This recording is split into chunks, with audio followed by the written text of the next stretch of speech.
As of 2022, James Alan Hetfield has enjoyed the status of a living legend for over 40 years, being the founder, lead vocalist, and rhythm guitarist of one of the most popular bands in recent music history, Metallica.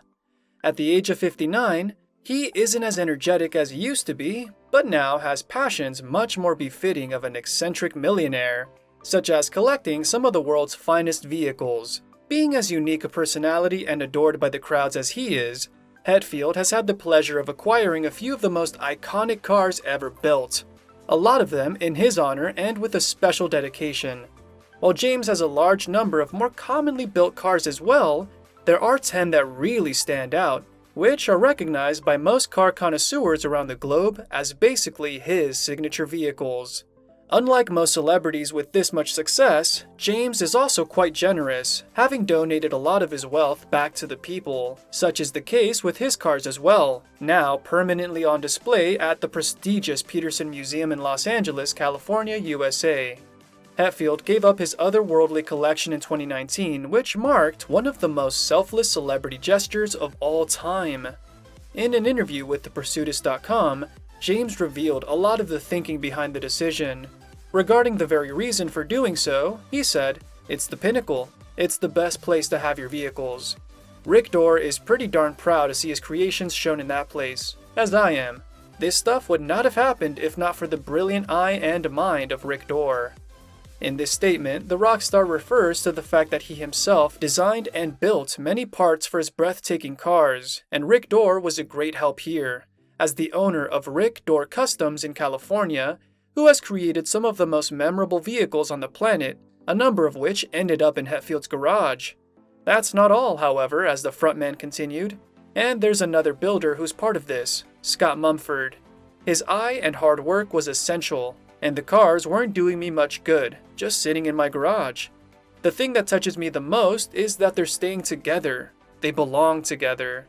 Wanting to keep the cars in one place was a major drive behind James's decision. He sees them all as the many parts of an intellectual and artistic whole, like the history of his band. To that effect, he said, "I didn't want to auction them off and watch them go all over. It's a collection.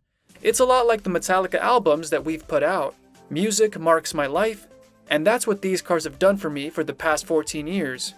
Furthermore, he elaborated that it's quite exciting how the cars will always remain together, no matter which tour they're taken on, thus also spreading the word of Rick Dorr's incredible talent and artistry. As can be concluded from the music legend's words, he plans to leave a legacy for new generations in the form of artistic perfection. Yet another noble gesture aimed at benefiting society and nurturing creativity. James's passion for cars didn't just come out of nowhere. His father was a big-time car enthusiast and worked on them whenever time would allow. On the topic of his dad's garage, Hetfield said, "It was a fun place to explore. It was a fun part of the house that the rest of the family didn't know much about." As indicated, the future star was the only one truly interested in everything his father was doing, eventually developing his own passion from that. He continued with, "Me and my dad would be tinkering in there with something. He had grown up without a father, raised by his grandfather, and I think he was neglected a lot. So he wanted to learn about stuff, what it is to be a man, and the only way he knew how was to do it himself." The garage wasn't only used for cars, however, as his father was an avid hunter too, and a general handyman thirsty for knowledge, especially if it related to mechanics. In James's own words, he didn't have a lot of mentors, so was in there trying his own flies, working on cars, and there were often deer carcasses hanging. A lot of things to discover while he was learning to be a man. It was a man cave. When asked whether this helped his dad out, Metallica's founder said, "Yeah, I was always wondering what was going on in there. It was before YouTube, so he was in there learning from hands-on experience and would fail over and over until he got it right." The question of when he learned to drive then popped up, to which Hetfield jokingly responded with, "It was about 5 years ago, and I'm still working on it." He revealed the truth after a brief chuckle, stating, "No, when I was growing up, I couldn't wait to drive. I had a high school buddy who got a car before everyone else. It was a Duster, and we were all jealous. I just hung out with the guys who had cars to get around and hear the sounds. It was cooler than my skateboard." That said, the first car that James got to drive around was a 1967 Barracuda Fastback, borrowed from his brother. He managed to get into an accident regardless of the vehicle's admirable performance, saying, "It didn't suck, but I crashed it into a tree within the first couple of weeks. I fixed it.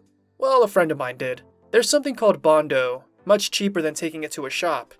It had air shocks in the back and I would jack that thing up, but I didn't customize it because it was my brother's car." The ability to work on vehicles stuck in Hetfield's mind nonetheless, and blossomed into an irresistible passion, stating, from then on, "In the days of the Chevy Love truck I got, one of those you could customize quite easily, so I did. From that point on, I tinkered with anything I got my hands on." Ultimately, that's how and why behind a vast part of the rock legend's one-of-a-kind collection. The more than proud Peterson Automotive Museum has these cars on full display at all times, and has even released a video detailing most of them, garnering more than 360,000 views from all over the world. Although the name The Black Pearl may sound like something straight out of the Pirates of the Caribbean franchise, it's actually an entirely original way for Hetfield and Dorr to express their creativity to the fullest extent. This vehicle is a massive collaboration between the two and many other artists, starting with a 1948 Jaguar Mark IV chassis that underwent severe modification, eventually realizing a design so sleek and elegant that the vehicle looks more like a piece of candy than a pile of metal, with an extravagant reflective finish that lets the car be used as a mirror too. Built with the initial design idea borrowed from a 1938 Delahaye 165 Cabriolet, the Aquarius is another custom masterpiece that graced James' garage. It was created on a 1934 Packard chassis and coated in a silvery powder, with the windshield reminiscent of the Duval style. On top of that, it was overlaid with hand-created aluminum panels hailing from the Marcel's Custom Metals shop, with a 376 cubic inch LS3 crate V8 engine capable of powering the car to a decent extent. It lacks some of the most basic features though, such as an audio system, that is both a sacrifice to achieve visual perfection and a statement that it's about the art, not the functionality. These machines are meant to be admired, not driven to work. As stated by TeamSpeed.com, one of history's most beautiful cars gets a heavy dose of James Hetfield's personal style and masterfully mixes new and old. The slow burn was originally inspired by the body of a 1936 Auburn 852 boat-tail speedster, which had to be fully created from scratch as the original versions of that machine are way too rare and expensive, with owners who are probably too fond of them. It was then given a sloped convertible top instead of the regular roof that would normally be on the model. The car is almost fully black with light brown accents on its massive fenders, which greatly complement the overall appearance. As a significant standout from the vintage models Hetfield generally prefers, the 1956 Ford F-100 truck called Straight Edge draws everyone's attention with its shimmering purple color and one-of-a-kind hot rod truck appearance. The idea for this vehicle came to the rock star when he purchased a slightly customized version, intending to drive it on an everyday basis. His passion then kicked in, however, and he stripped the car down to its essentials, fully remodeling it with the help of Scott Mugford from Blue Collar Customs. James initially purchased the 1936 Ford and made a few modifications on his own, stating, "I proceeded to cut into it myself and keep it a rat for a while. That was really the extent of my skills anyways." He drove the car around for a few years, attending various shows all across the US, when he realized that the vehicle needed a significant makeover to remain a competitor to other machines he had in store. The car was then passed on to Blue Collar Customs as the aforementioned one. Not all Hetfield pieces are severely modified, such as the 1937 Ford Coupe that only received a few visible customizations, becoming the Crimson Ghost. Its name comes from the shiny, polished to perfection dark red coat, as well as the overall ominous look of the machine. This was also the brainchild of the rock star and Rick Dorr, in whose memory it remains one of the sweetest rides ever produced. The roof that was hard-topped ended up being chopped off and slated in a much finer line, while the running boards and fenders had a noticeable reshaping. The Voodoo Priest is an exquisitely shaped and almost entirely restructured 1937 Lincoln Zephyr, and represents one of the most beautiful cars ever owned by the Metallica frontman. The one original car that received these upgrades first had to be procured from an Army veteran residing in Sacramento. The vehicle had simply been left there, gathering dust until James managed to acquire it. It was then sent to Rick Dorr for a much-needed makeover. The chassis and exhaust were signed off to Antioch Muffler Inc., while the rest of the work lay in Rick Dorr's Customs hands. They gave it a brand new V12 engine with a multitude of other modern-day upgrades.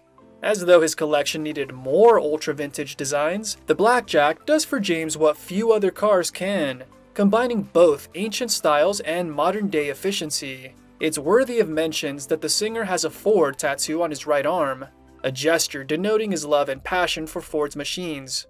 This 1932 Ford Roadster was modified only with the parts that would have been available in the year of its release, resulting in a much older-looking build. His inspiration for this car was the idea of a boy in the 1940s doing what he can to upgrade his dad's car, much like what James wanted to do in his childhood. Hetfield's version of the 1952 Buick Skylark, the Skyscraper, is one of the most unique cars ever made, with so many musical elements contained within that it almost looks made up.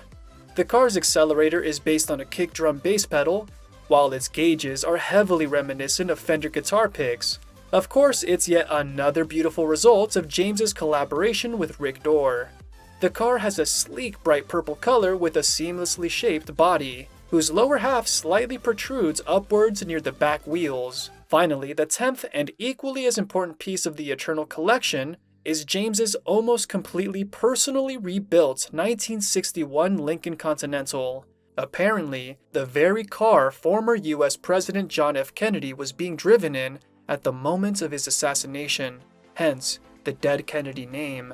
The color scheme matches the historical vehicle as well, with suicide doors to boot as a cherry on top.